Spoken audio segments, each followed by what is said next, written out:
Now, let's talk about emotional intelligence in leadership. How do you apply your understanding, your intelligence about people's emotions in your leadership? Let's talk about emotional intelligence in terms of hiring, firing, promotion, demotion, delegation, and coaching, and motivation, and inspiration, and so on and so forth. In terms of hiring, okay, what sort of a mindset that you need to hire? Okay, now if the candidate thinks the world should revolve around them, and they spend all day long looking for incidences whereby the world is not revolving around them, should you be hiring this candidate? What if the candidate thinks they should contribute first before they can take a cut of the pie? They think they should do the work first before they can enjoy the benefit. Is that a better candidate? What if the candidate takes pride in getting something done versus a candidate who takes pride in causing trouble, in creating drama? Okay? What if a candidate who likes to be accepted by the tribe, by the clan, by the team, by the company? Okay? And what if a candidate who likes to be accepted, who thinks it's good to be accepted because they did good work? What if a candidate wants to be accepted just by being friendly, by being collaborative? Okay? What if a candidate who is technically very, very good, but he is not a team player? Is that a good or a bad candidate? That depends on the profession, all right? In some professions, all the best players are all crazy, narcissistic, and they get a high by being way above average in terms of their performance, and then they are solo players. The things they do, they don't need so much collaboration with others. The TV character Dr. House is a typical example. Okay, he is a drug addict. He is narcissistic. Okay. He has a huge insecurity and a huge ego. But he found a way to channel all of that, which is, number one, diagnose hard to crack medical cases. He is very, very good at it, and he challenges himself to do better all the time. Number two, he teaches other medical doctors to think the way he does when it comes to solving medical cases. And he pushes other medical doctors to think as hard, to try as hard as he does to solve medical cases. Okay? Is he narcissistic? Yes. Has he got a huge ego? Yes. Is it all because he's insecure? Yes. Has he found the right channel, a productive channel to channel that energy? Yes. Is he a team player? No and yes. Okay, he doesn't follow the conventional, be nice and all that, but he's not only a team player, he's a team leader. Okay, people come from all over the country to learn, to study under him. All right, even though everyone hated his personality. All right, So if you find a talent like that, and if you have a vacancy, a position to put that sort of a talent to use, should you hire the talent or should you let the talent go somewhere else? Okay, that is a high quality leadership question. All right, now let's talk about termination, firing. Okay, so many managers, they let the bad apple stay and create problem after problem, incident after incident, and they don't start the procedure. 3 strikes, you're out. Okay, why don't they do that? By the way, in the leadership class, when we say fire someone, terminate someone, we don't mean this minute, this hour, or today. We mean we start the procedure in collaboration with HR to cross our T's, dot our I's, to do whatever is necessary, legally speaking, for CYA to get Johnny the bad apple out of here. It might take a week. It might take a year. I've heard it taken 2 years. Okay, whatever it takes, get it done, because the longer you let it drag on, the harder it becomes to get rid of them, legally speaking, because you've set all these legal precedences for them to stay. What did we say about long-term pain versus short-term pain, and long-term pleasure versus short-term pleasure? Okay, if you endure 1 week, 1 year of short-term pain to go through the legal procedures to get rid of the bad apple, okay, you're gonna have long-term pleasure of having no bad apples, or set a good example with the rest of your team. Okay, so let's talk about why is it so many managers just don't do anything about it.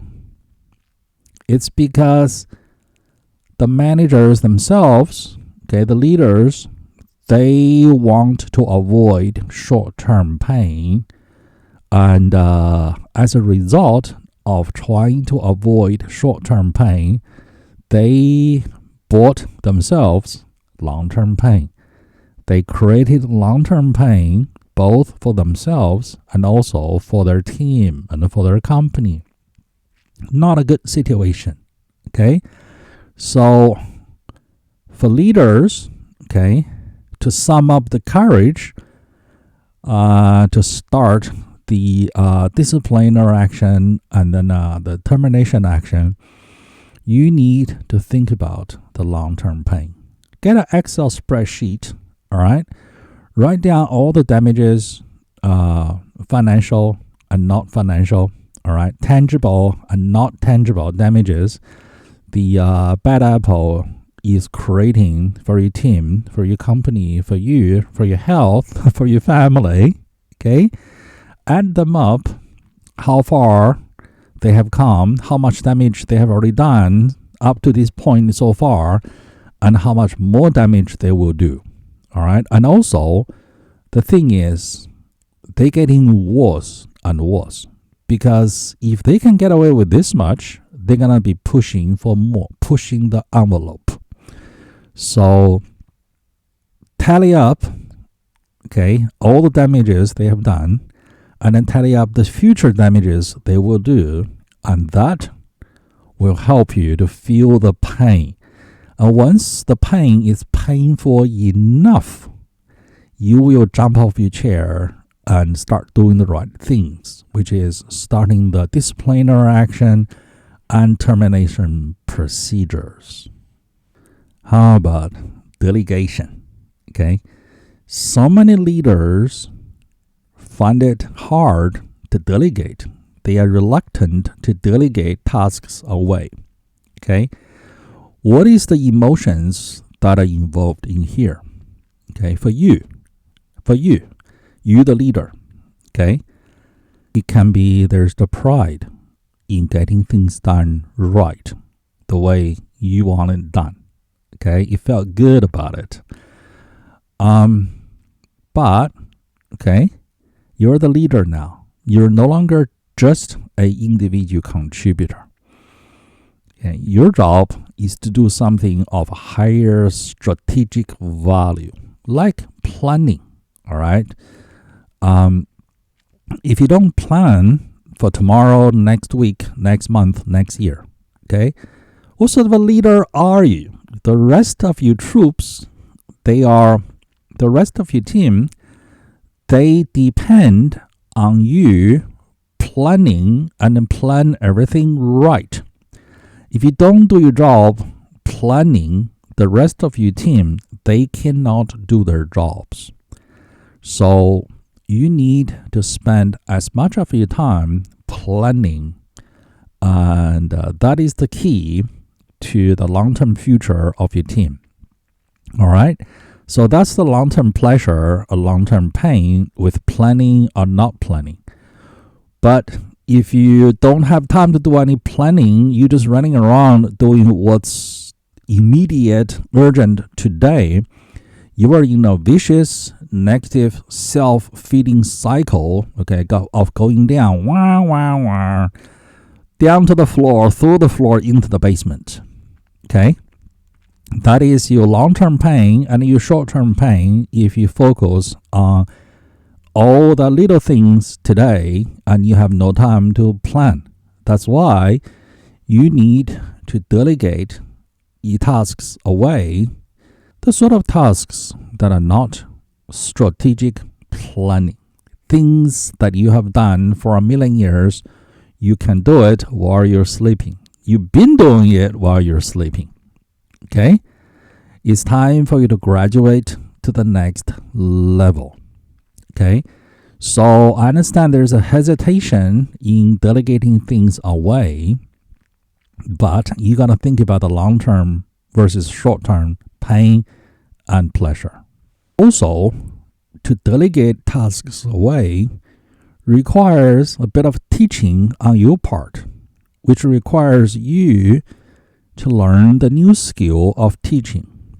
By the way, knowing how to do something is not the same as being able to teach what you know.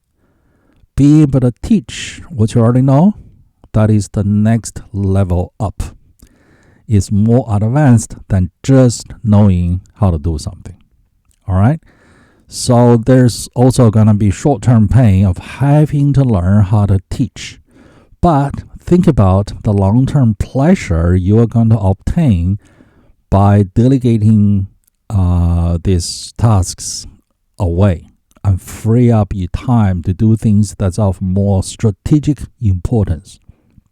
So start learning and then start practicing how to teach. Okay? And the next fear that's on your mind is, what if they mess everything up? Who is going to have to go back in there and fix it? You are. Okay? I got news for you.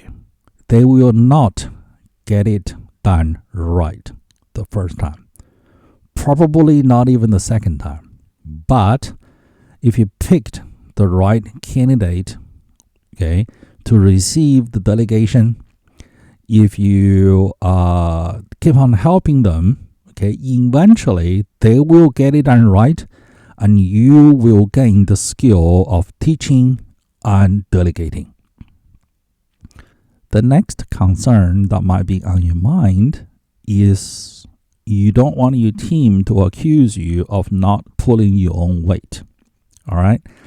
You're thin-skinned, okay? You can't handle this sort of accusation or this sort of resentment. Okay? This is your golden opportunity to build character. Right? Is it true that you're not pulling your own weight? No, it's not. Because your time is more important to do strategic planning. The employees who accuse you of not pulling your own weight, are they doing the strategic planning? Are they capable to do those strategic planning? Are they mature enough to do those strategic planning? And no, they are not. And also, if all they do is focus on who is not pulling their own weight, what sort of attitude is that? They just demonstrated to the whole team that they are not focused on getting things done by themselves. They focused on why is the world not revolving around me. Okay? Now, the next concern you may have is some employees will accuse you of playing favoritism. Are you playing favoritism? If you delegated what appears to be a juicy project to employee A, is it because employee A paid you under the table? Is it because employee A is your family relative? Or is it because employee A is more suited for this task? Is it because employee A has the right attitude? He comes here on time, he comes here early, he might stay late until the job is done. He is always responsible, he has attention for detail, he wants to make sure everything is done right, all right? And then he shares his knowledge with other employees, and he wants to learn more, and he's been wanting to learn this task, and he is technically suited to take over this task. So you give it to employee A. That is not favoritism. That is meritocracy. If employee B is always late coming to work, he's always gossiping and taking long smoking breaks or goofing up on the job, okay, and saying negative things about other employees, and then he has made no efforts in learning any new skills. And do you think he is the best candidate to receive new tasks from you? No. So by giving it to employee A, not employee B, that is not to be confused with favoritism. That is meritocracy. Okay? You are delegating tasks, you are promoting people, you are rewarding people based on merit, based on their ability to work, their willingness to work, and then the result of their work. The most ineffective communication method, the most ineffective yet the most widely used so-called technique to get someone else to change their opinion and then change their behavior towards something is dumping the facts at other people. So here are all the facts, I'm dumping them at you, and you are an adult and you deal with it. Okay? This is ineffective for so many reasons. Here's an example of what not to do. Okay? Here is an example, a good demonstration of the most popular yet least effective method of trying to influence and persuade someone, getting someone to change their thinking, therefore their feeling, therefore their behavior, doing a 180 ineffectively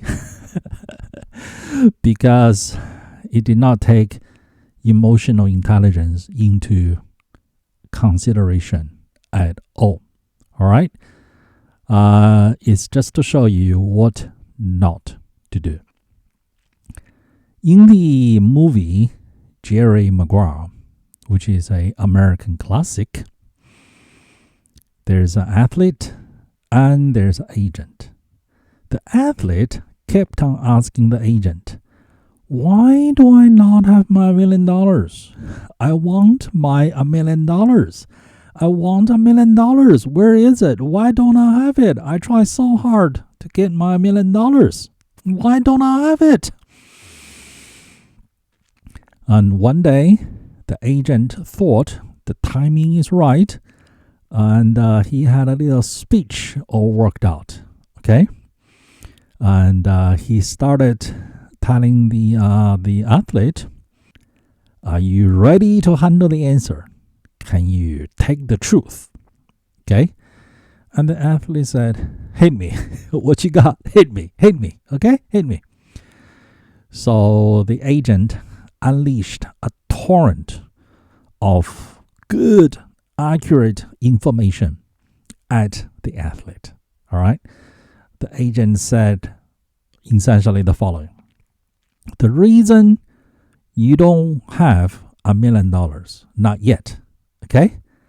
I'll tell you why you don't have $1 million. Okay. It's because you are very negative at work. At home, you're all positive, all loving to your wife and to your kids. Okay, it's nothing but love and positive. At work, you're nothing but negative, and you complain about everything. You complain against other players while playing on the field. Okay, he didn't do this, he didn't do this, and that guy didn't do this and do that. You complain in the locker room. You complain in the office to everybody, against everybody, about everybody. Agents, trainers, coaches, cooks, drivers, whoever, everyone, you complain against them all. And being that negative, nobody likes you. Nobody likes negativity, okay? So because you're that negative, nobody likes you, and therefore you don't have your $1 million. And the way to get your $1 million is to fall in love with this game, the sport, all over again.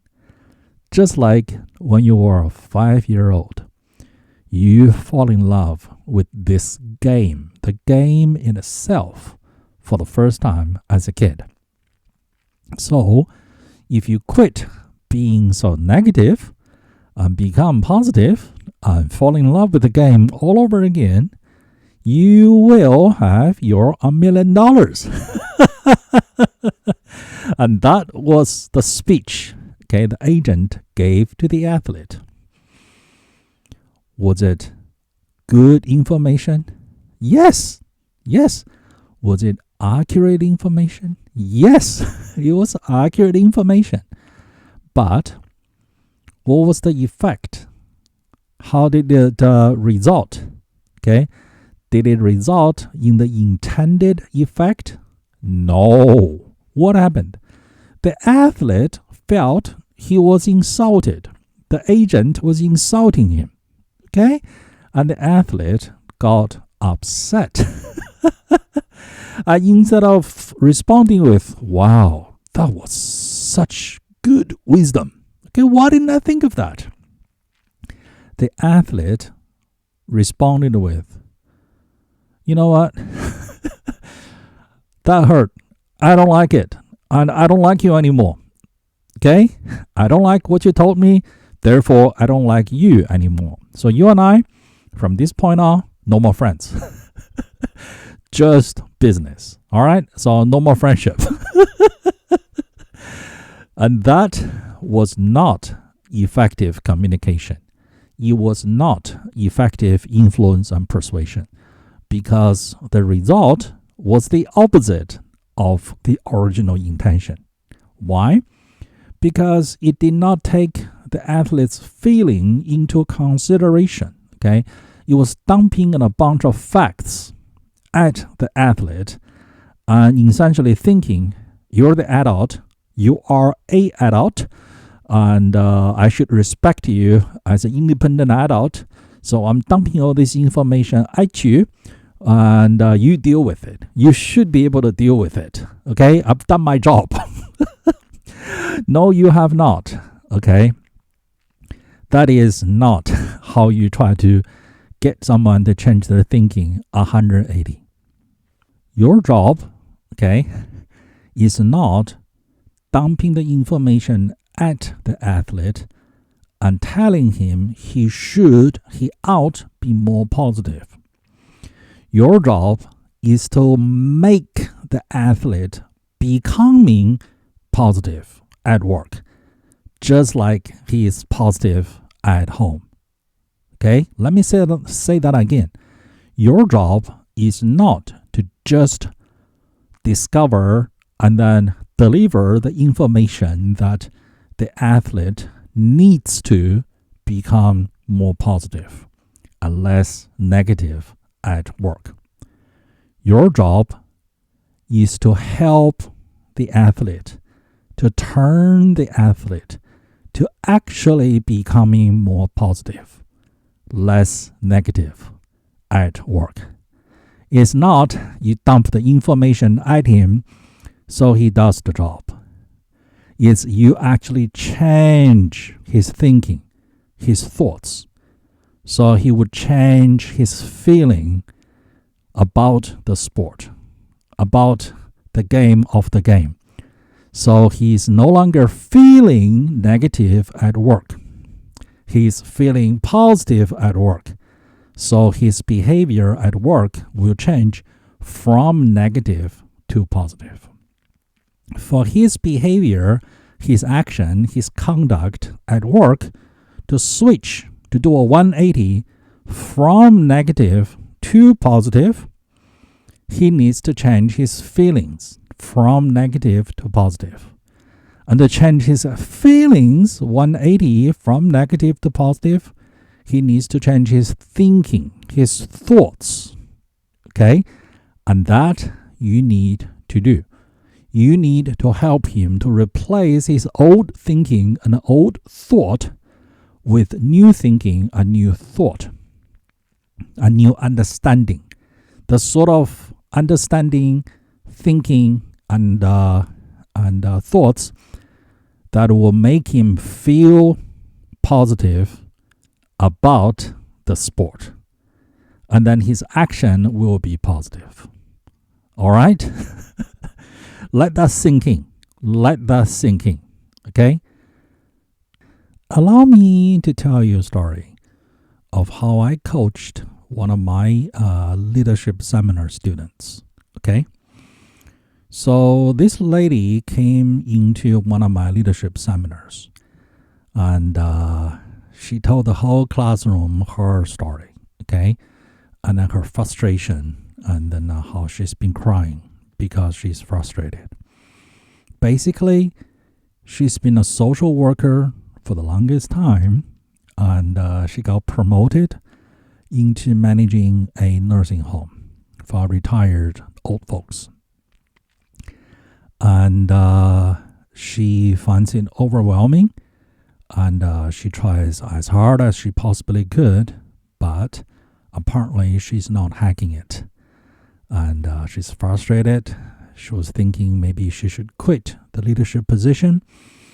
And she's been crying. And she thinks she has a time management problem. Turns out, okay, when the nurses are standing around and not doing their jobs, she would just jump in there and do the nurses' jobs. When the cook doesn't show up, she would just jump in the kitchen, and then that's the cooking. If the shuttle van driver doesn't show up, she would just drive the shuttle van and then drive people around. Okay? Ever since she came to power, no employee has been put into her office for any kind of a conversation, okay? Be it good job or room for improvement, okay, or anything like that.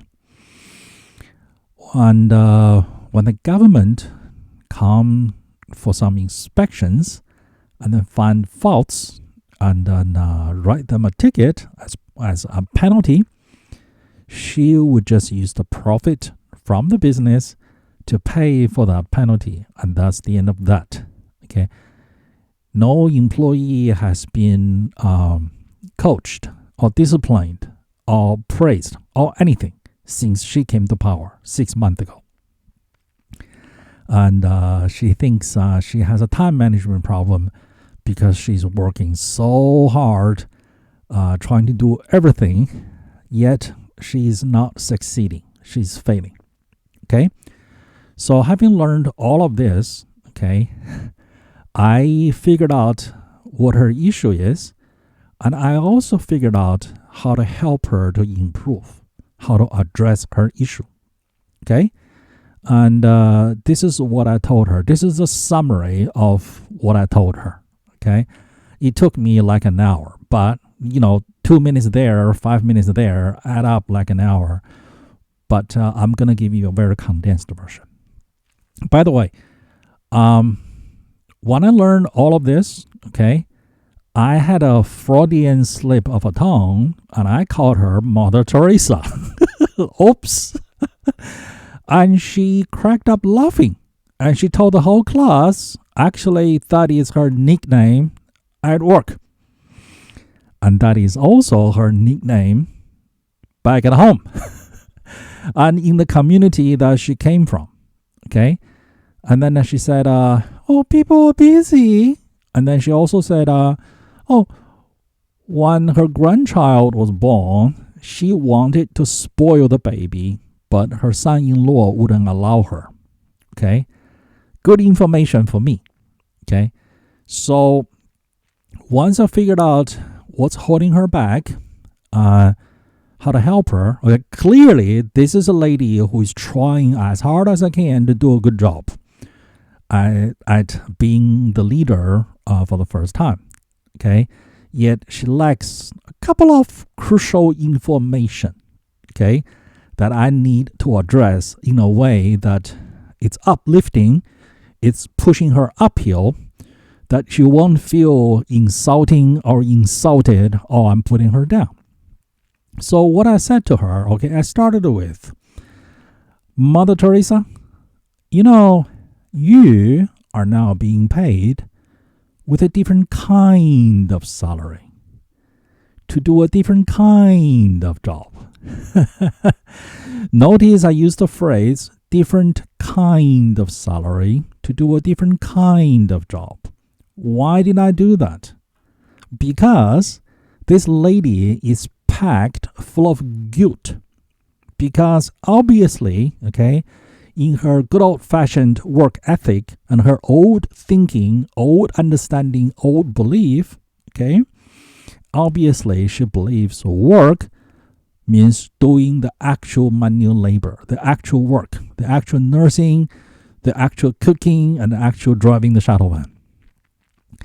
And she's packed full of guilt because she is now getting paid with a higher salary. So she believes, okay, because I'm getting paid with a higher salary, I must contribute more. That's only fair, right? Well, that thinking is correct, okay? Work ethic, that's good. Getting paid more, we must contribute more. That's also good thinking, okay? But she is confusing getting paid with a higher salary, I must do more manual labor. That is wrong thinking, okay? She needs to do work that's more important, of higher quality, higher return per hour, which is organizing, planning, okay? Team building, holding people accountable, grooming good employees, okay? And disciplining bad employees. Those things, those are the responsibility of a leader. She's not doing any of them. Okay? So I started with, you are being paid with a different kind of salary to do a different kind of job. That, I got her attention. Okay? Imagine if I started with, you are now being paid with a higher salary to do a more important job.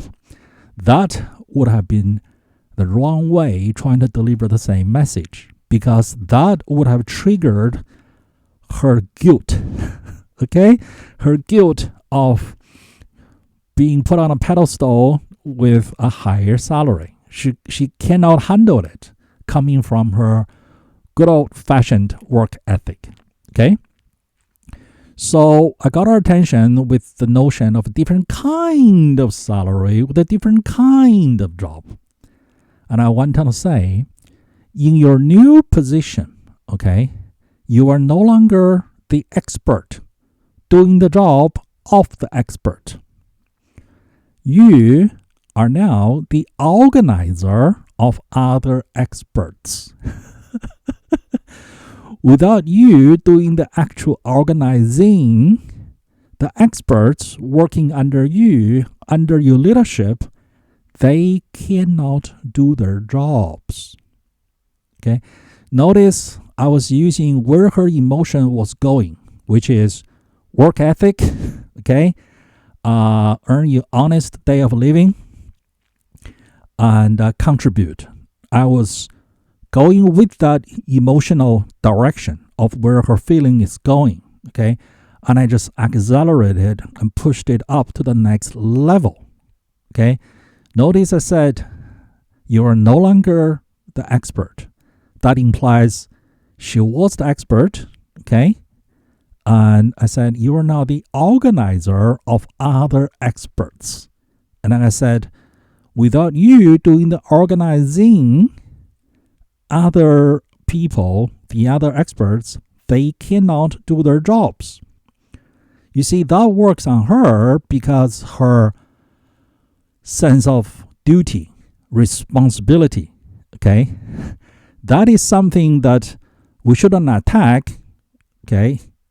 That's something that's good and it's been working for her, and it's something we need to keep and push even more, all right? So I said to her, without your organizing, other people cannot do their jobs. So I put her sense of duty into good use to accelerate her to get a feeling of the responsibility of the leader. So I just replaced the content, okay, of work from doing the actual manual labor to doing the planning, the organizing, okay?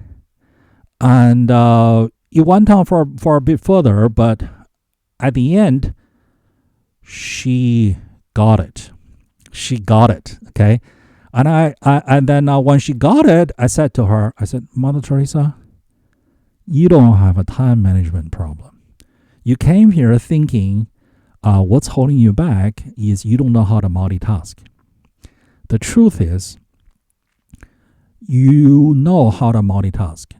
You know how to manage time. You are actually a time management expert.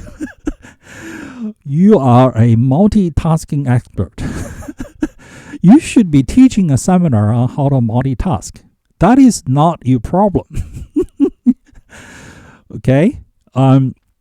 Your problem is you're not doing your new job as the leader of the pack, as the planner, the strategic planner, the organizer, the leader of the team.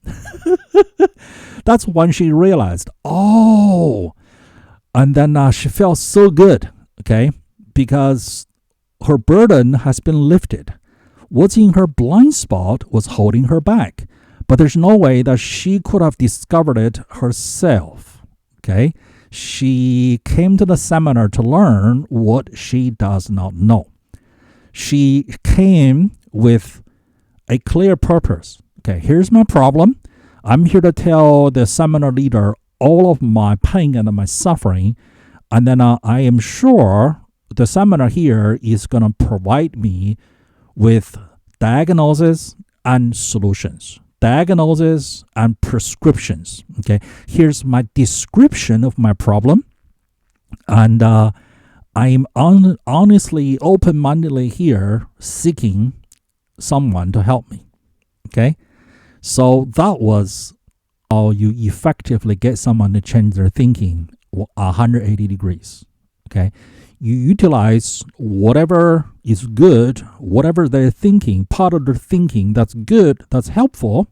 Okay, you utilize that, and then you change and swap out whatever content that's no longer helpful. A lot of this is people have beliefs or habits, okay, that was a good thinking, good belief, good understanding from a previous environment. but that is no longer helpful, no longer good for this new environment. In the case of Mother Teresa, it was the duty to doing actual manual labor. That was good thinking when she was an individual contributor. But now she's been promoted into leadership position because she was an excellent overachiever, individual contributor. Okay, she's now been promoted into leadership position, and that focusing on actual manual labor, that is no longer a good habit. It's no longer a good understanding, good thinking. She needs to upgrade that thinking from I need to do the manual labor with my own bare hands to I need to do something of higher value. I need to focus my time, my energy, my attention on work that's of higher return. Lead the pack, lead the team, organize and plan. Okay, do all the strategic work. Help employees to grow. Help them to hold them accountable. And promote the good apples and get rid of the bad apples. Those are the job of a leader. That because of her good old valued thinking, she didn't realize that's her new content of her new job. Okay, so helping her to replace her thinking helped her to replace her feeling and helped her to replace her action. Because her old feeling was guilt about not doing the manual labor.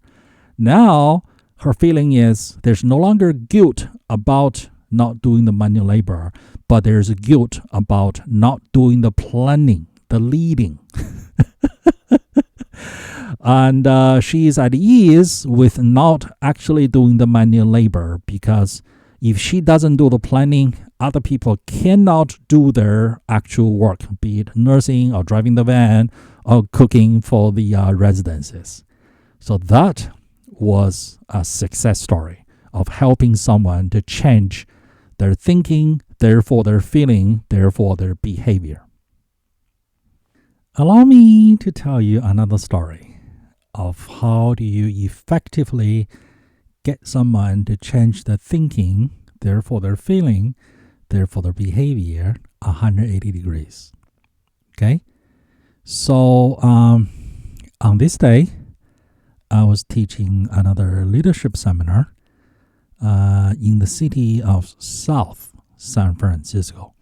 Not San Francisco itself, but South San Francisco. It's where the San Francisco airport is located. And as a matter of fact, I lived there when I first came to America from Australia. So in the seminar room, one of my students was a young millennial, okay? And she is really bright and she wants to learn, okay? And she has had one job and one job only before, and it's with a tech startup, and just like 99.999% of them, it also did not work out.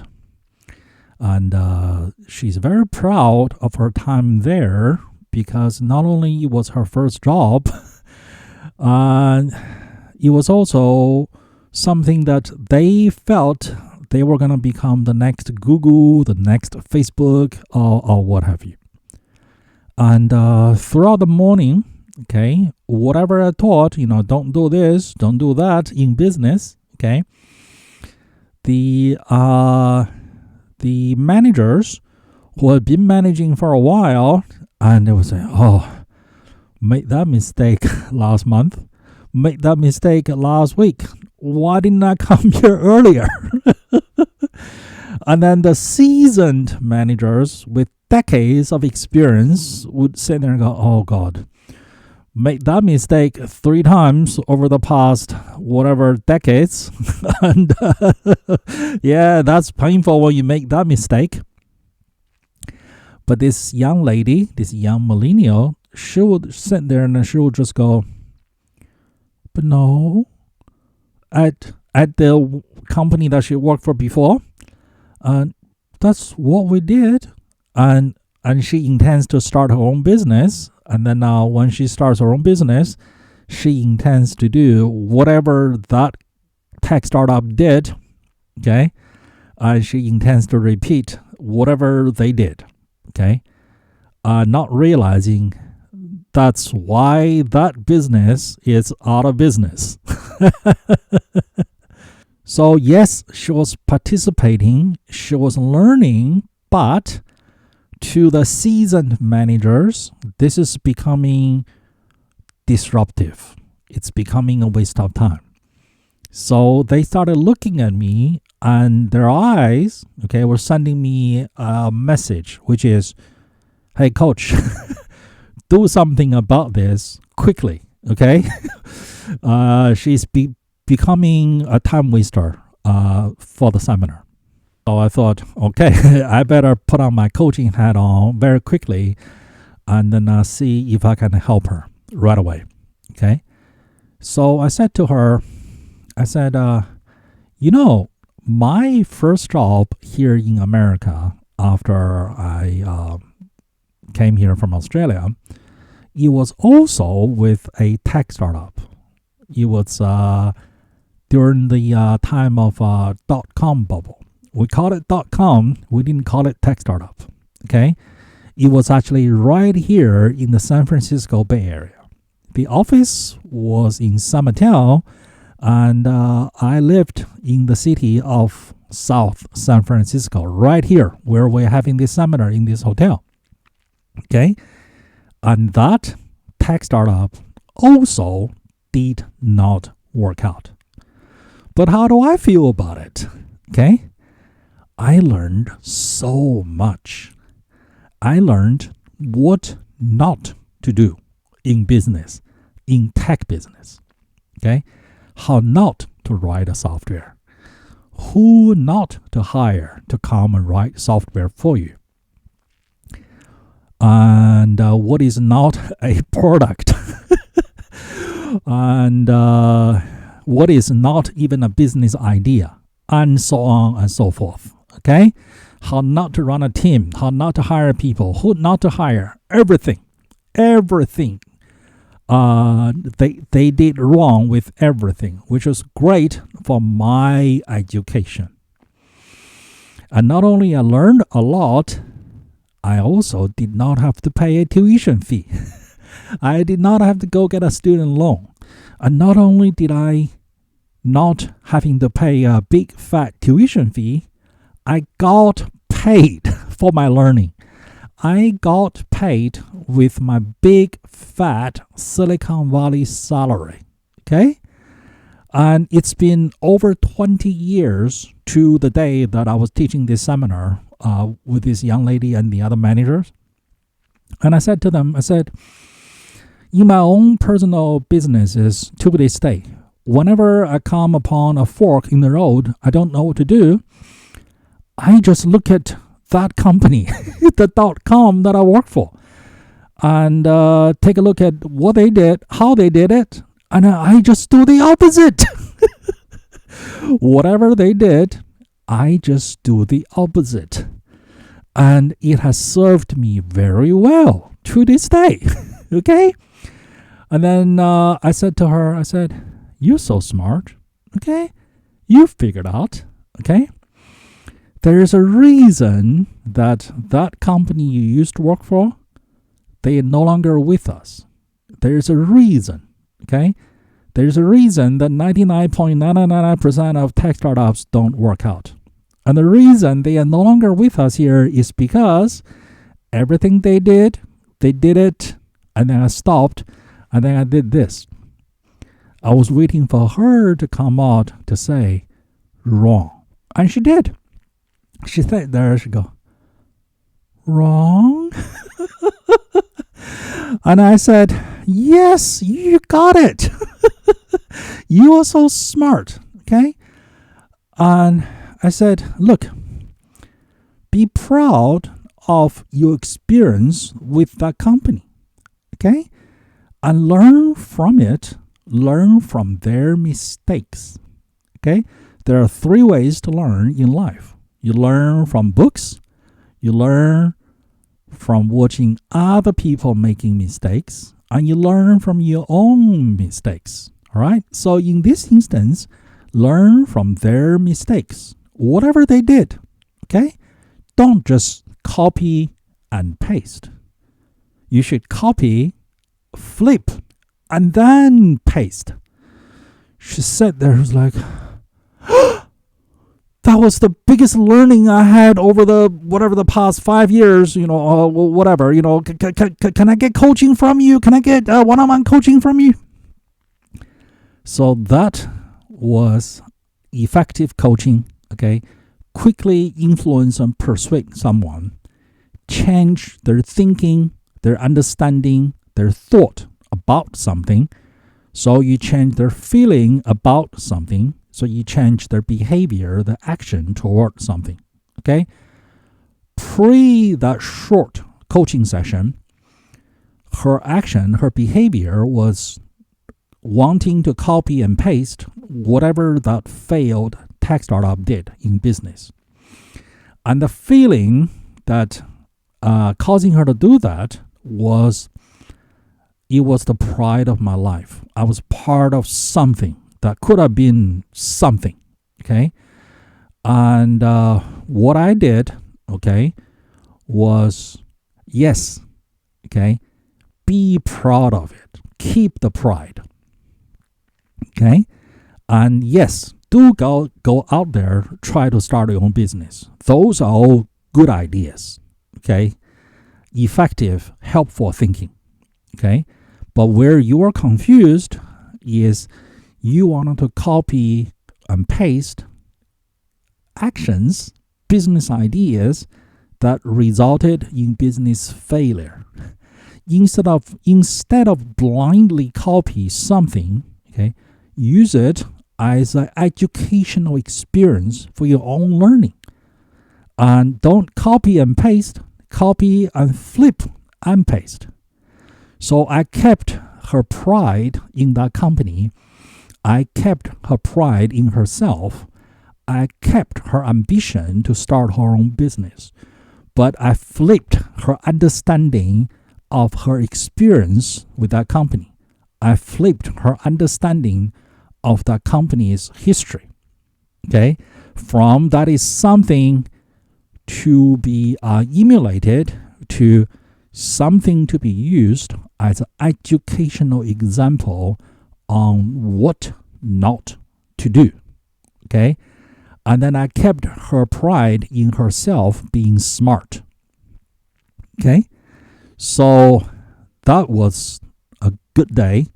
And that was a story of how you effectively turn someone's thinking around 180 degrees.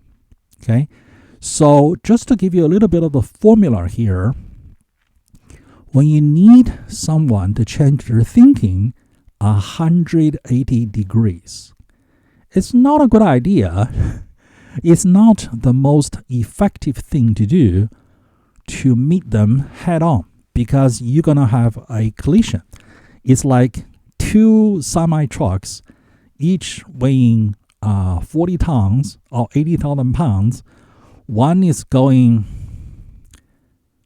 65 miles this way. The other one's going 65 miles this way. So that's like 110 kilometers roughly. And then they're going to meet and collide, and you're going to have a big mess. Okay? Not good. So don't confront them. Okay? And if you want to change their thinking 180 degrees. A more productive, a more helpful method is you start out going along the same direction at the same speed as they're going. So if they're going 65 miles an hour, 110 kilometers going east, you also want to go at the same speed going toward the same direction. And you come alongside of them. Okay? So you establish agreements. You make them feel you're in agreement with them. You're not here to insult them, to make them feel bad. And then you slow them down from 65 miles an hour, 110 kilometers, down to maybe 5 miles an hour, maybe 5 kilometers an hour. Okay? When they are slowed enough, you make your first 90-degree turn, and they will turn with you. And then you make your second 90-degree turn, and they will turn with you again. And after 2 90-degree turns, they have now just turned 180 degrees and pointed at the direction you want them to go at 5 miles an hour. Now they are pointed at the correct direction that you want them to go. It's the time to help them to push the accelerator pedal, and they will speed up. I'm sure you have seen TV infomercials, all right? They all use the same formula, okay? Be it a vacuum cleaner, a set of kitchen knives, or a mattress, okay? They all start with, don't you hate it? Your mattress is too soft, too firm, or what have you. Don't you hate it? Your kitchen knife is not sharp enough. Look, it can't even cut bread. Don't you hate it? Your vacuum cleaner has no power. It doesn't suck. You just push all this dirt around. Okay? What are they doing? They're trying to get an agreement out of you. They're trying to demonstrate they are on your side. Okay? They are trying to describe your problems. Now, I did the same thing with a young millennial in the seminar room. I started telling her my own story. You know, I also worked for a tech startup. Okay, we called it .com more than 20 years ago. And I lived here in this very town. Okay, number 2. And number 3, that tech startup, the .com, it also did not work out. See? We have 3 things, at least 3 things in common. Okay? So you want to demonstrate I am in agreement with you, and I understand your pain and your suffering because human nature has it that if you either intentionally or accidentally you make them feel you don't care about their pain and then their suffering, they will hate you. They will resent you. Okay? It's called let them eat cake. It just shows I don't care. All right? When people feel you don't care about their pain and then their suffering, they will just hate you. But if you either intentionally or accidentally, you got them to feel that you can feel their pain and then their suffering, and you understand their fear, their pain, their suffering, okay? They would not only like you, but they would automatically assume you have the solution to their problems. Okay? So back to the formula to create infomercials. First, you demonstrate you understand the consumer's pain with their mattress, with their kitchen knives, and with their vacuum cleaner. Okay? Now you introduce the new innovative mattress. You introduce the new innovative set of kitchen knives. And you introduce the new innovative vacuum cleaner with this special new technology that has this special suction power. And then you show happy consumers using the product, the mattress, the kitchen knives, and the vacuum cleaner. Okay, so and then they are happy. They like seeing the new products and demonstrating the capabilities of the products on TV. And you tell them, in order to get this mattress, the knives, the vacuum cleaner, all you have to do is to make 3 easy payments of $99.99 plus $99.99 in shipping and handling. Okay, that is how you effectively influence and persuade. Okay, you change their thinking, therefore you change their feeling, and you change their behavior. Okay, with a young millennial, I did not attack, her belief, her feeling, but I needed to change her behavior. And in order to change her behavior, I needed to change her feeling. And her feeling is so much all wrapped up in the failed company because that was the pride of her life. Okay? So in order to change her feeling, I changed her understanding, I changed her thinking, I changed her belief about the failed company. They failed because everything they did, they didn't do it right, they did it wrong. And then me, being a good person, smart person, ambitious person, there's no shame in having been associated with a failed company. There's shame in not learning. I'm so smart, I should learn from that failed experience for free. I'm so smart. See, I even utilized her pride in feeling smart about herself. So that's another story of effectively changing someone's behavior by changing their feeling, by changing their understanding. Allow me to tell you another story, another millennial story, to illustrate how emotional intelligence can be used effectively to help people. So on this day, I was teaching a leadership seminar. I think I was in Denver, or at least somewhere in Colorado. Because it snowed. It snowed. So after the seminar ends, I deal with whatever questions and whatever paperwork. And it was an hour after the seminar has already ended, and I was about to walk out of the door. A student came back to ask me a question. And because I had to stay and answer him, he started to snow, so I ended up having to drive in the snow to the airport. But anyway, so it's quite typical for some students to come with a question, and then they think it's embarrassing to ask their questions in public, in front of other students.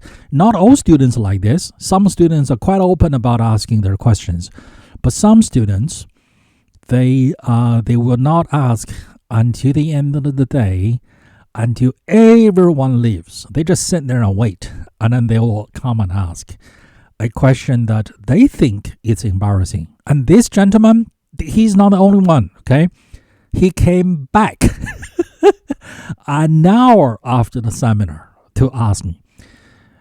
Basically, his situation is he's about 45 years old, and he's a manager of a high-tech electronics company, and he manages a team of about 12 young millennials, all engineers, scientists, and one of them is trouble. He is a millennial age, and he has a PhD in physics. He does below average work. He's not living to his full potentials. He stays up late, play computer games. He comes to work late. He doesn't stay late after 5 o'clock. And then he's negative in the office, and he says things that are not appropriate during business meetings, like, oh, I'm the screw up here and all that. It's just the downer. He is not motivated. He is not inspired. He lacks passion about his own life. All right. So I asked the manager, and usually my first question is, are you happy here? The manager says, yeah, this is my dream job. I love it. I'm going to be here for as long as I can see. And I'm happy with everything except this one employee that's giving me trouble. My second question is, why don't you fire him? Or why did you hire him in the first place? And he said, it was budgetary. We don't have the budget to hire someone top notch. And he's at a discounted price. So we hired him. So my next question is, so why is he at a discounted price? Why is he not coming with a price tag of the most hotshot PhD in physics that can do the best work in the private sector, doing all the research, doing the thing that you want him to do and beyond? And he said, well, he finished dead last in his schooling, in his PhD. Okay. Yes, he got a PhD in physics, in whatever electronics, but he finished dead last. That's why he's cheap. That's why we could afford him. And that's why I'm keeping him. And I said, so what have you tried to get him to straight up? And he said, I tried everything. I told him everything, and it has not worked.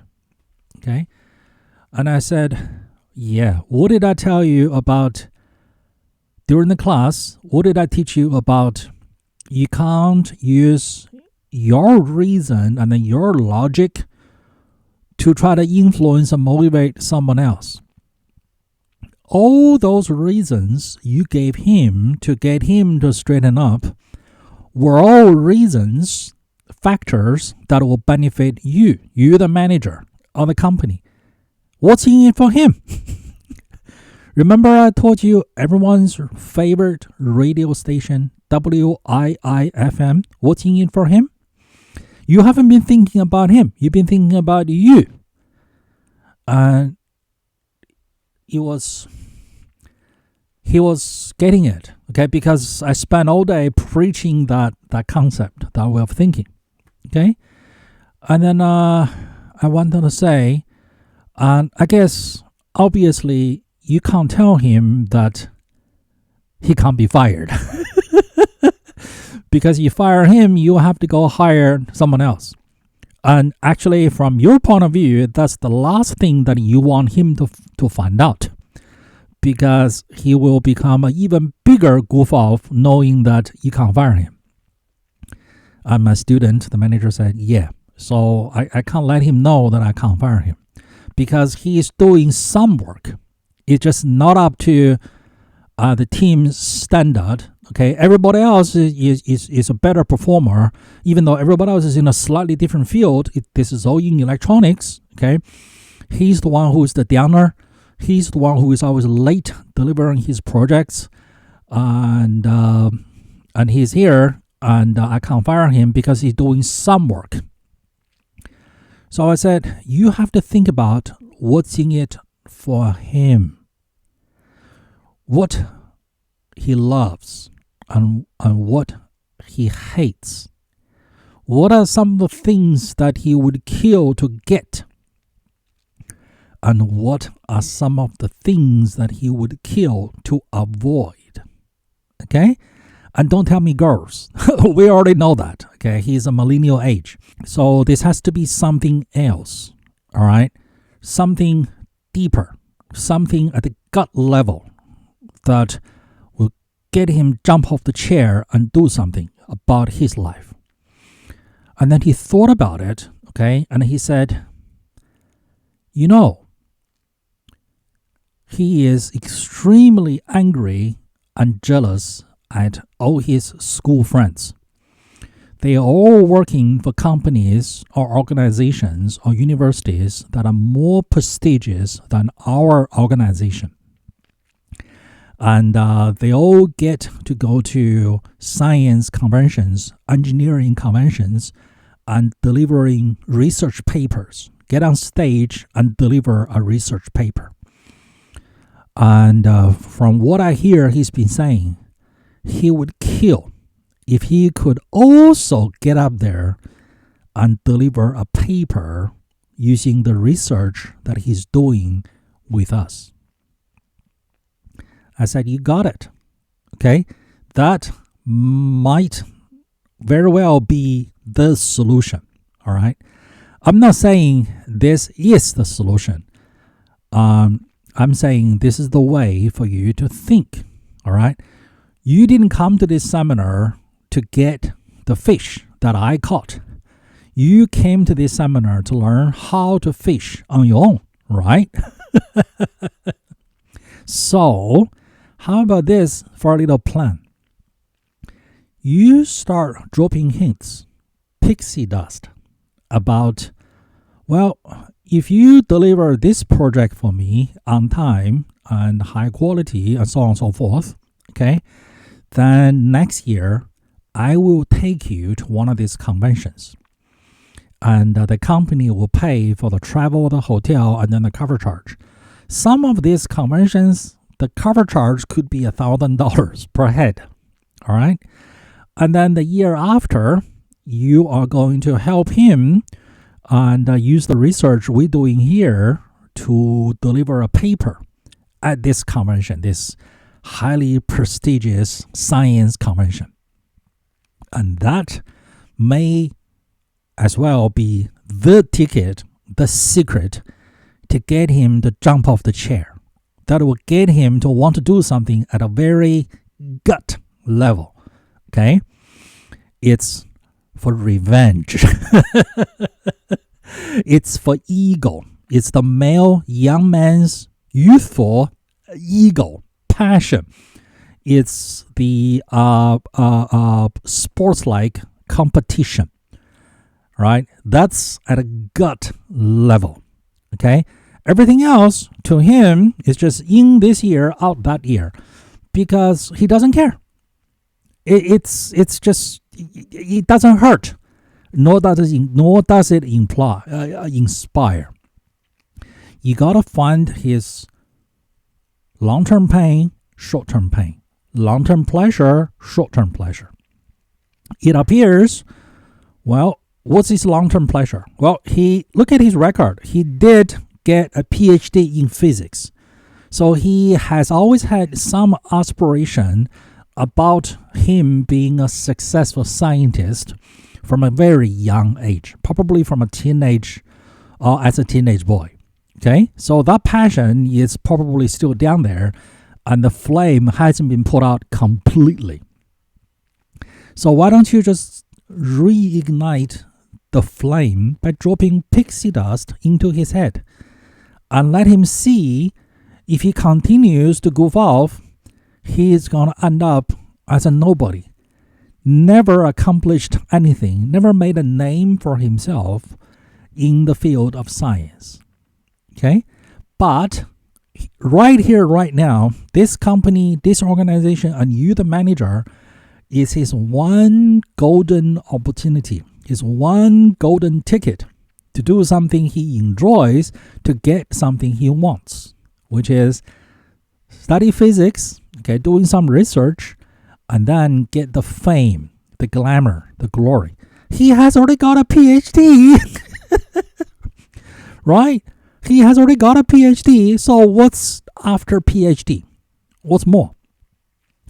Research results, published papers, more glamour, okay, more attention, more fame, okay? Use that as pain and pleasure, as not a motivator, but an inspiration, okay? Inspiration for himself, something that he wants to do for his own pain and pleasure. Long-term pain, long-term pleasure, short-term pain, short-term pleasure. It's something that he wants to do for his own reasons. And my student, the 45-year-old manager, he thought, Wow. That idea, it may very well just work. And why didn't I think of something like this over the past, whatever, 1 year, 2 years? Okay? Because he was all thinking about his own reasons. Here are my reasons why you need to work harder. No, that will never work. Okay? What's going to work is, here's what's in it for you. The benefit and the pain down the road for you. And we're not saying that this delivering a paper at a convention is going to be the answer. It's one way of thinking for this manager to inspire this employee of his and many other employees. And for you and your people too. Okay? It's just a way of thinking. It's how to catch fish, how to invent new ways to catch fish, how to invent new ways to find food, in addition to being able to catch fish. Maybe you can have some refrigeration to keep your fish. Maybe you can have a chicken farm. Maybe you can grow some corn. Okay? And once you develop this sort of ability to think, maybe you can help others to find ways to find food for themselves. And this leads us to the next question, which is, why do I have to use emotional intelligence in management, in leadership? And I remember one day, not long ago, I was doing some volunteer work. Okay, I was volunteering, teaching leadership at a volunteer organization. They do good work of helping society. For example, ending polio, ending polio in third world countries. Okay, so a lot of their members are retired, but they love working. They love keeping busy. They have a lifelong habit of being a contributor to society. And they don't mind donating their time, their energy, their muscle, even their own money toward a good cause. Okay? And I was there helping by teaching a little class on leadership and using emotional intelligence to lead people, to coach people, and to help to contribute to society. And then at the end of my teaching, okay, this older gentleman asked me a question. Okay, he seems to be genuinely confused. And then he said, so what happened to just grab them by the collars and just shake them out of their confused wrong think, and just tell them to straighten up? Okay, why do I have to deal with all this touchy-feely and I use all this indirect method to deliver such a simple message? Okay, what happened to the good old days when I could just shake him, grab him by the collar and just shake him, and then just tell them? Okay, and he was genuinely confused and frustrated. So I gave him the answer. Okay, the answer is pension reform. And then he sat there, he was even more confused. He said, what has pension reform got to do with anything? So I quickly and briefly explained to him, okay, roughly pre-1990, maybe 1995, okay, the pension here in America was called defined benefit. And then post 1990 to maybe 1995, the pension here in America is called defined contribution. Okay, and here are the differences. Under the older system, which is called defined benefit, okay, the system started a little bit after World War II, and the system goes like this. So you're 18, you're 22, you're out of school, and you come to this giant, huge legacy corporation to get a job. And the idea here is you're going to work for the same corporation for life. And then when you reach 65, when you retire, the corporation, not the government, okay? This is not to be confused with Social Security. Not the government, but the corporation will give you a pension out of the corporation's pocket, okay? Until you die. And after you die, we'll just keep on paying your wife until she dies, okay? It was called the defined benefit, okay? And that was designed in the 1950s when most of our workforce were manual labor, and then people lived roughly 2 years after their retirement. A lifetime of manual labor, and then the body is all used up. And then the medical technology back in the 1950s were nowhere near as good as 21st century. Okay? If you think all the way back in 1776, if you fell off a horse, okay, you started bleeding, and the horse kicked on your head, there's no ambulance. There's no cell phone to call an ambulance, okay? And if you fell off a horse, you broke your neck, and that was the end of that.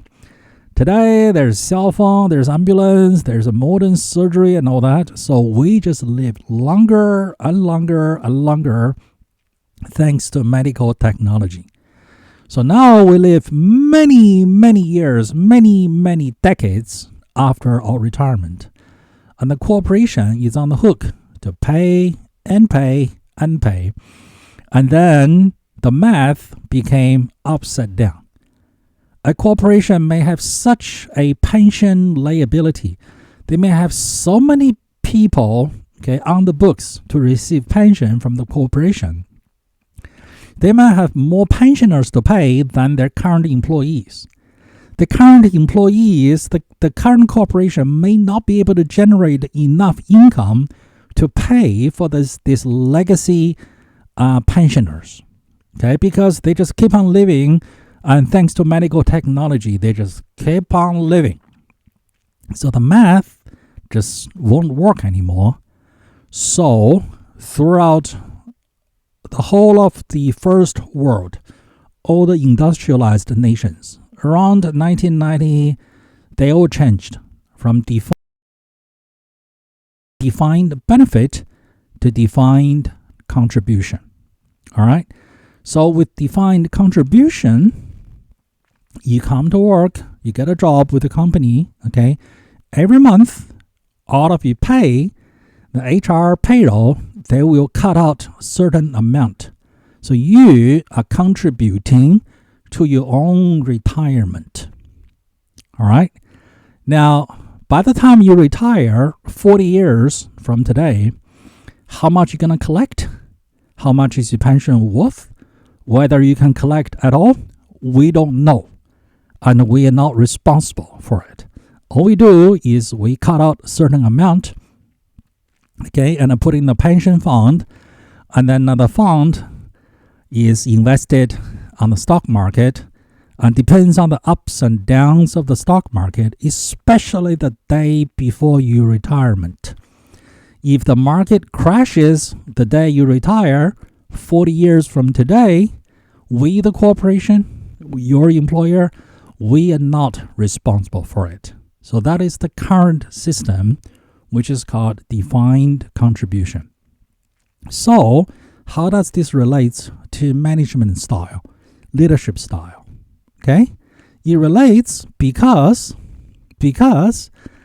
under the good old system of defined benefit, people were looking for longevity at a corporation.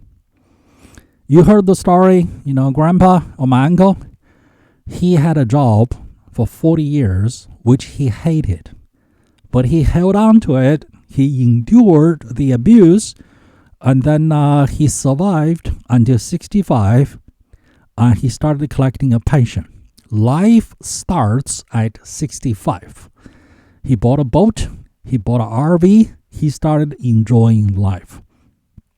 That was the past. And because employees, looked for longevity, it was not fashionable, it was not accepted to switch jobs too often. Imagine if you're 55, you're 10 years from retirement, and you don't like it. Can you just walk out the door? It's going to be extremely difficult for you to find employment elsewhere.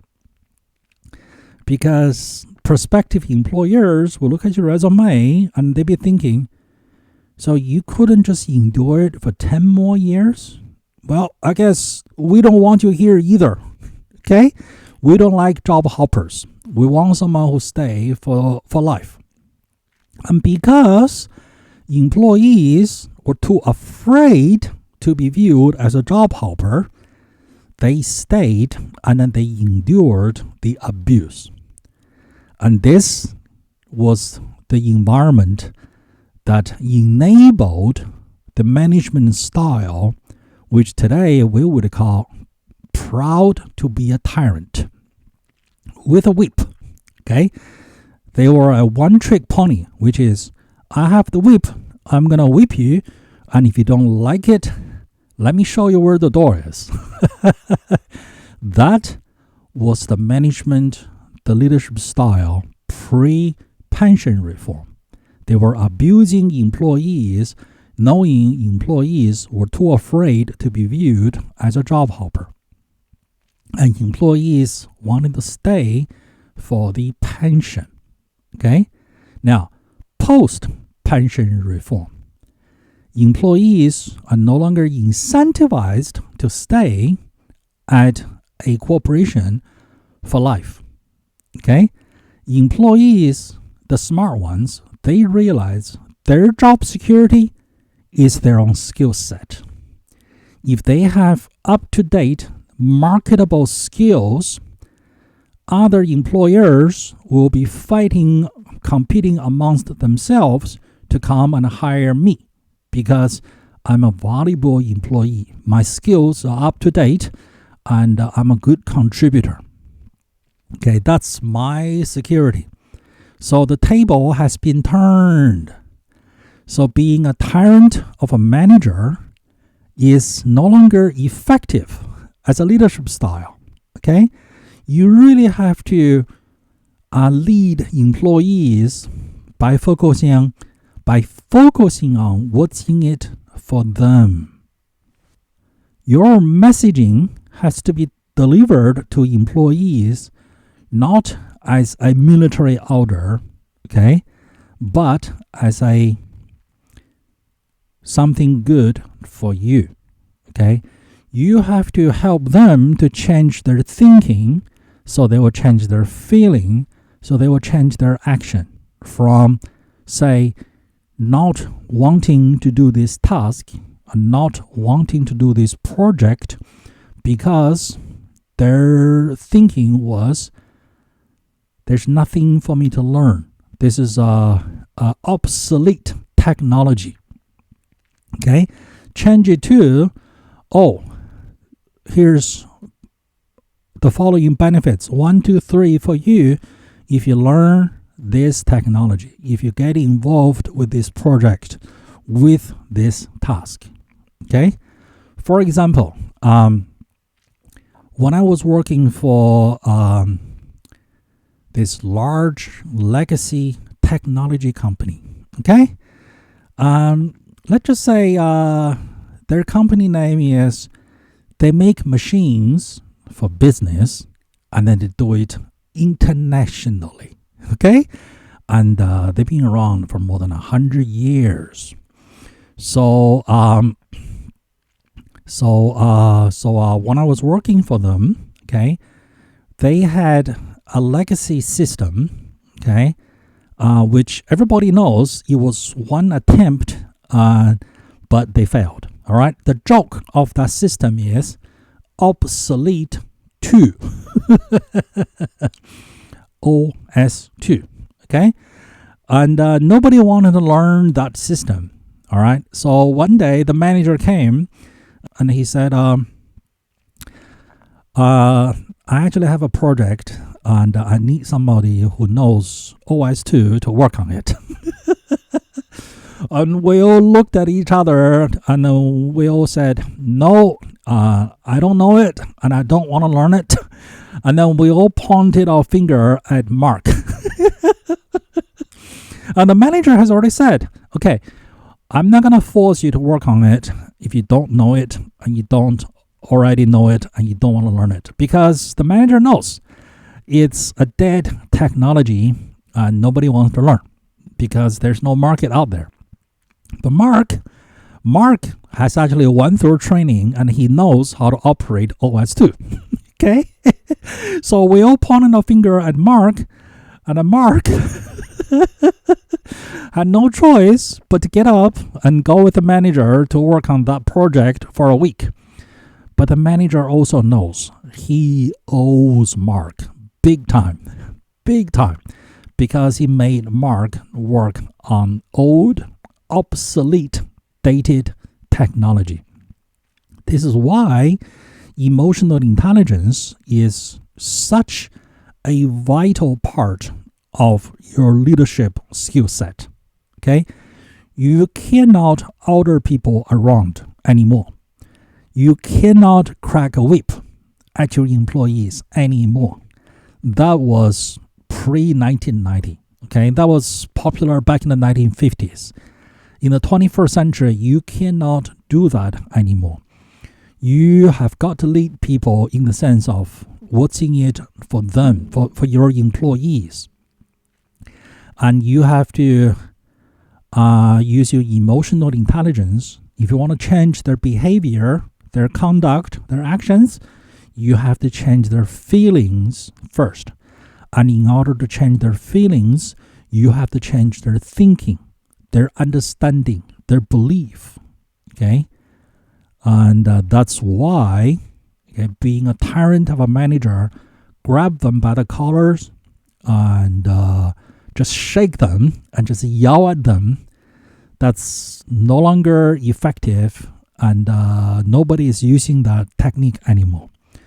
So that's how I explained this to this older gentleman.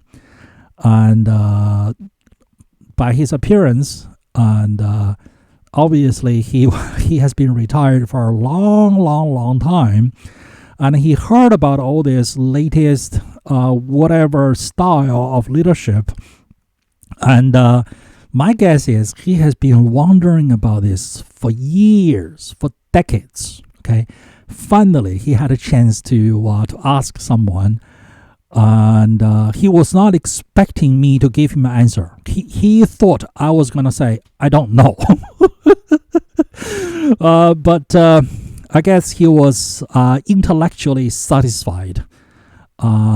So I think he will finally be able to accept the reality that you can't be a tyrant of a leader anymore. So I hope I made my contribution with my volunteer teaching at this volunteering organization. And when I finally sat down, finished my class, sat down, the lady who sat next to me, who was the president of the organization, she was also the person who invited me to come and teach. She asked me, how do you know about pension reform? Well, she is the business owner. She sells retirement financial products like stocks and securities and 401k and all that stuff, and Roth IRA and Roth IRA and all that good stuff. She knows about pension reform.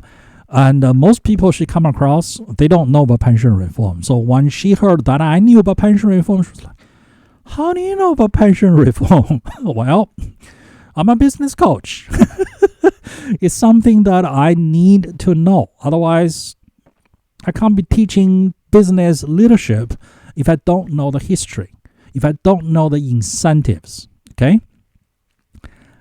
As Charlie Munger would say, show me the incentive and I will show you the result. And that was why you need to incorporate emotional intelligence into your management toolkit, into your leadership toolkit.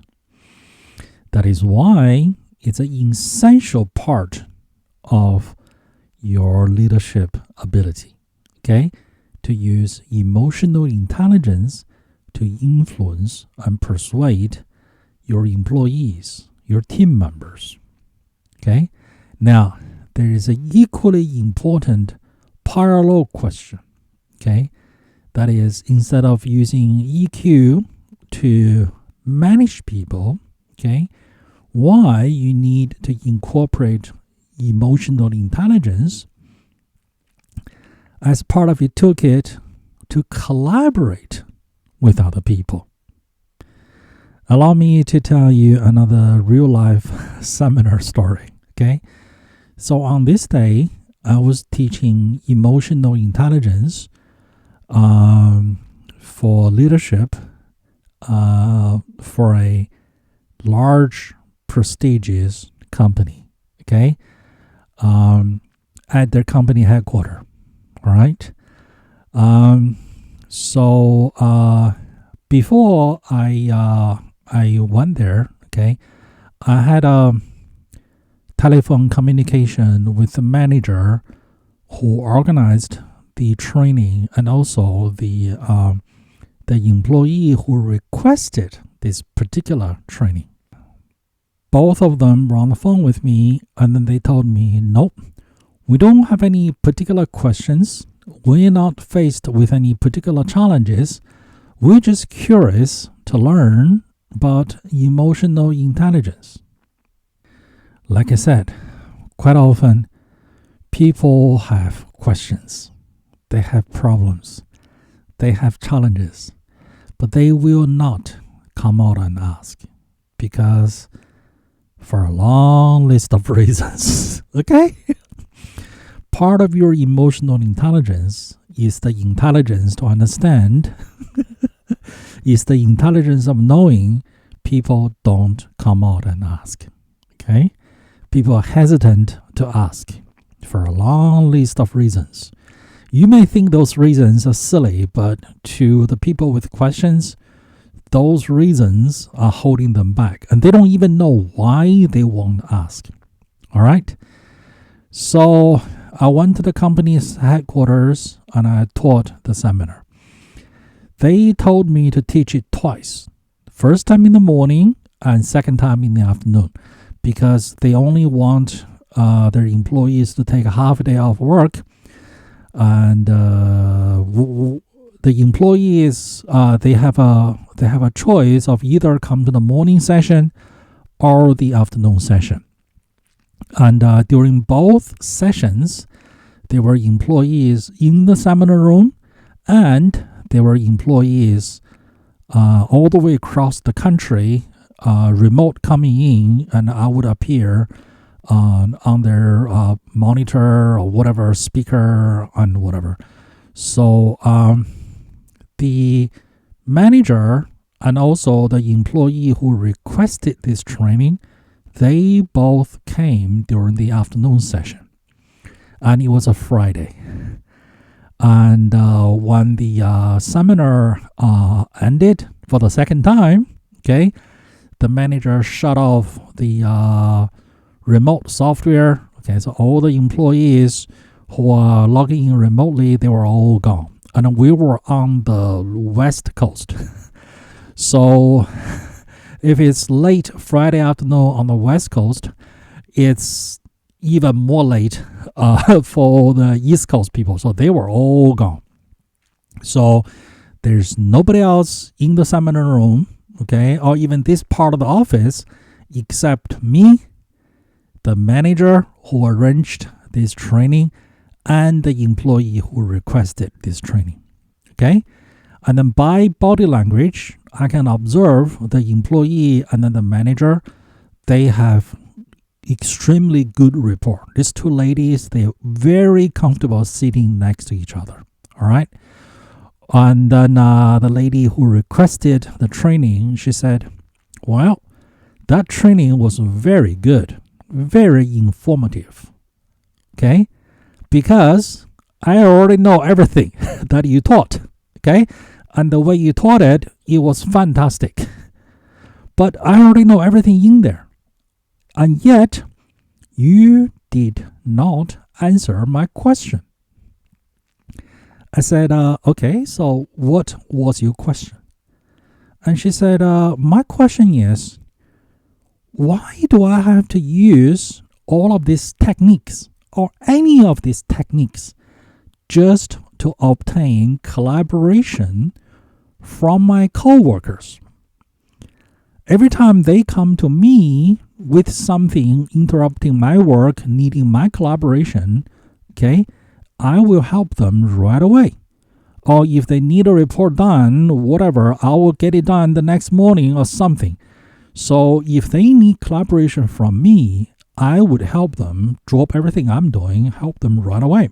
But when I need collaboration from them, I don't get it. Okay?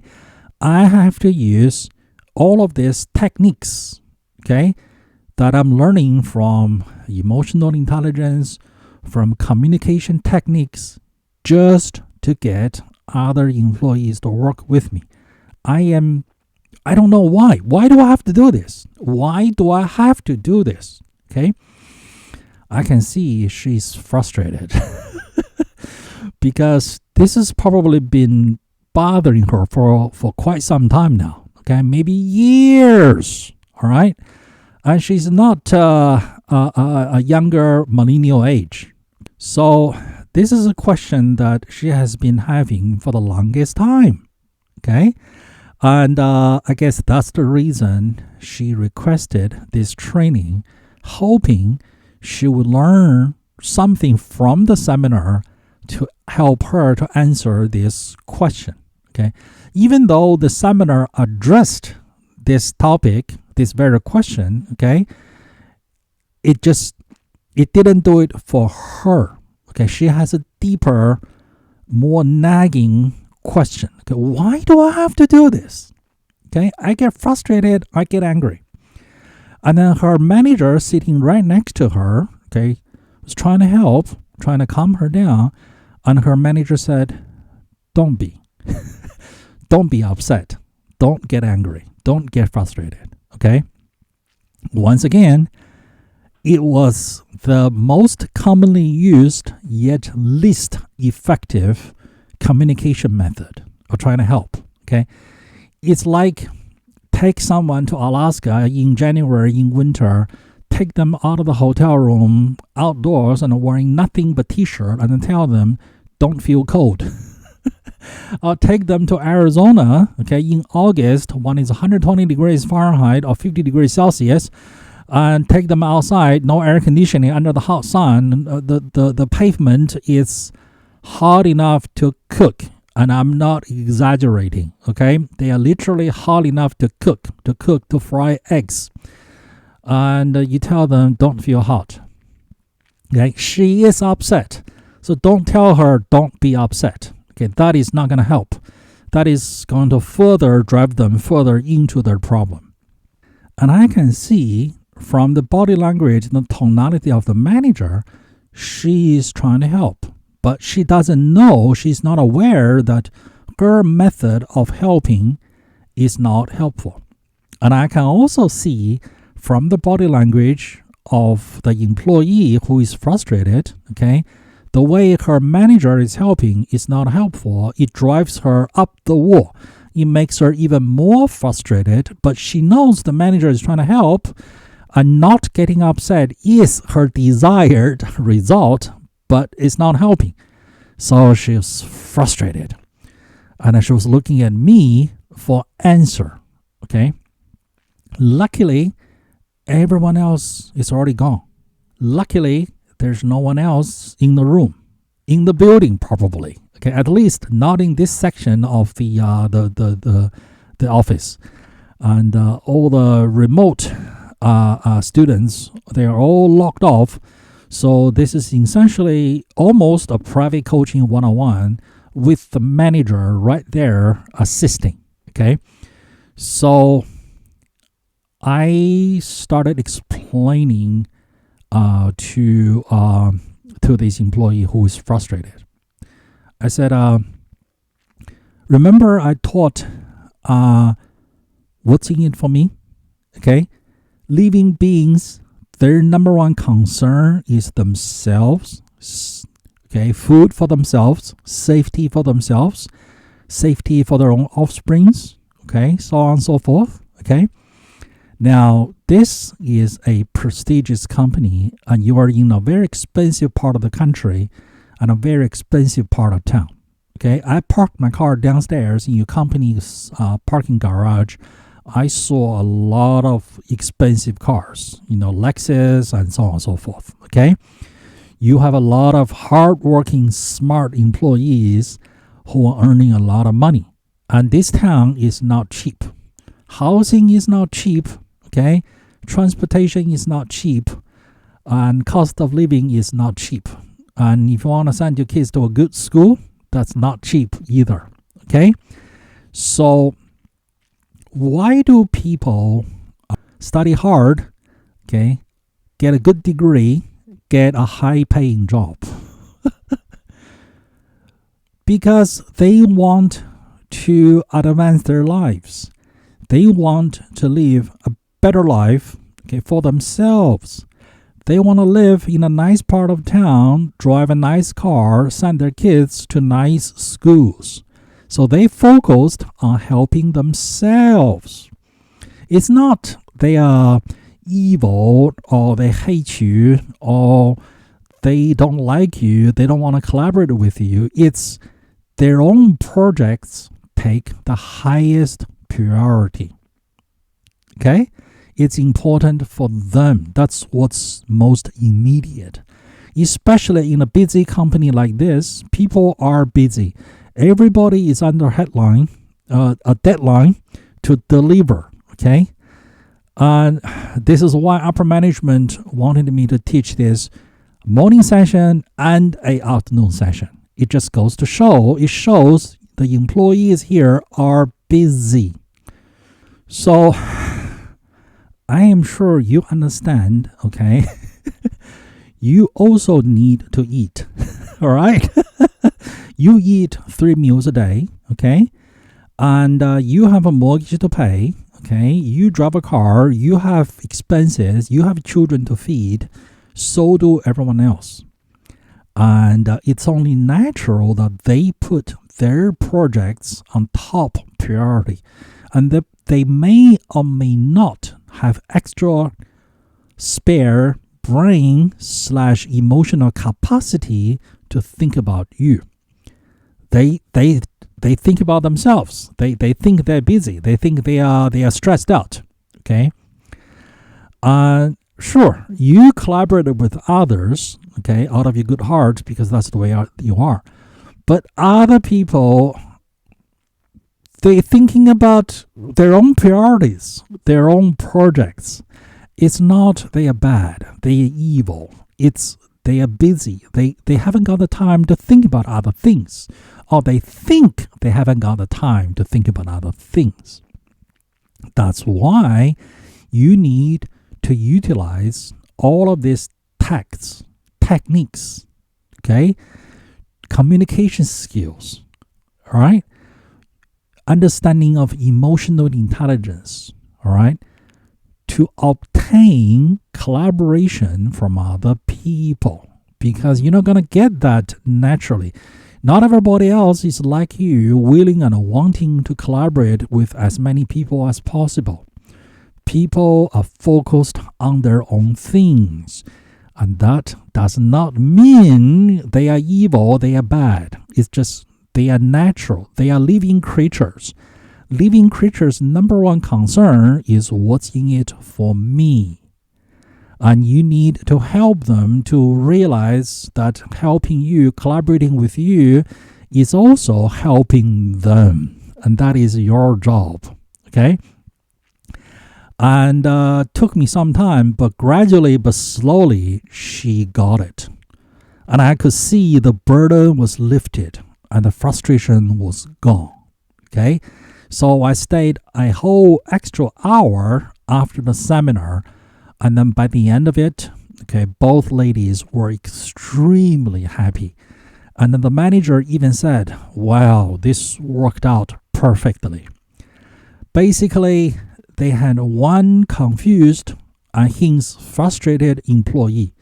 But because the training was on a Friday, and she came during the Friday afternoon session, okay, and then my teaching during the afternoon made her feel comfortable that she finally felt, so here's somebody, okay, a professional coach that I feel comfortable asking this question that's been nagging me for the longest time. So my teaching made her feel comfortable, made her feel that she can ask.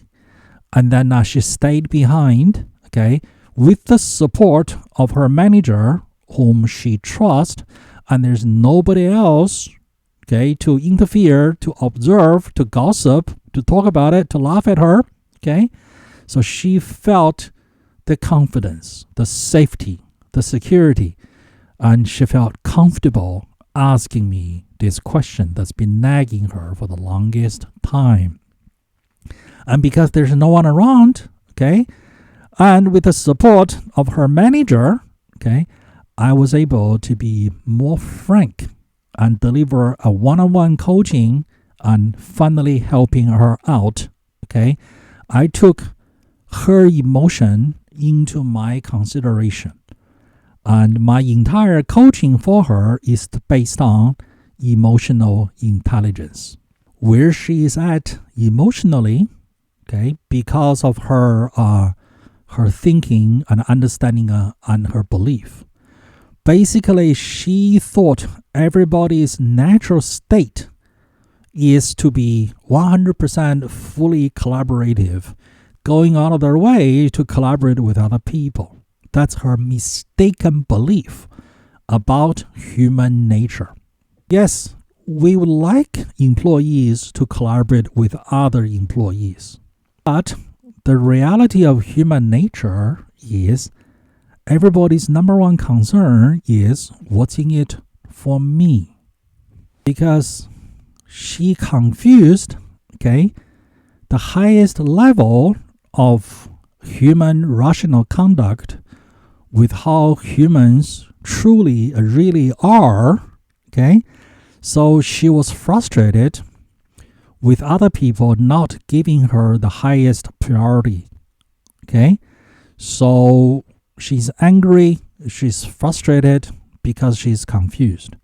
Now, I changed her thinking from mistakenly thinking the highest idealized, the wish for of how humans ought to be, how she wishes humans ought to be, and replacing that with how and what humans actually are.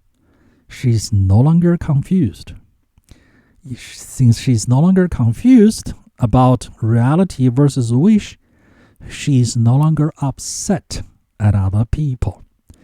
And she's comfortably, okay, and congruently using all the techniques in emotional intelligence to obtain collaboration from other people. So that was a successful coaching session. And it was all because of the environment all worked out.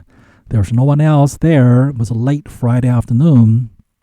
And And my half-a-day teaching made her feel comfortable. Okay. By the way, so many of the good, meaningful, and impactful conversations you are going to have with one of your employees or one of your colleagues is not going to be in a formal meeting, in a formal office session. It's going to be one of these, what appears to be a casual conversation, what appears to be a discussion after the meeting, what appears to be just people just having a conversation in the hallway. And you will have so much impact using these relaxed, informal situations to make an impact to help either one of your employees or to obtain collaboration from some colleague, some customer, some outside vendor, or even one of your bosses. All right? So continue learning, continue improve your intelligence with human emotions. All right? You will go places, and your employees would want to follow you. You will be the sort of manager, leader that people would love to follow, and other managers would love to collaborate with, and bosses would love to promote.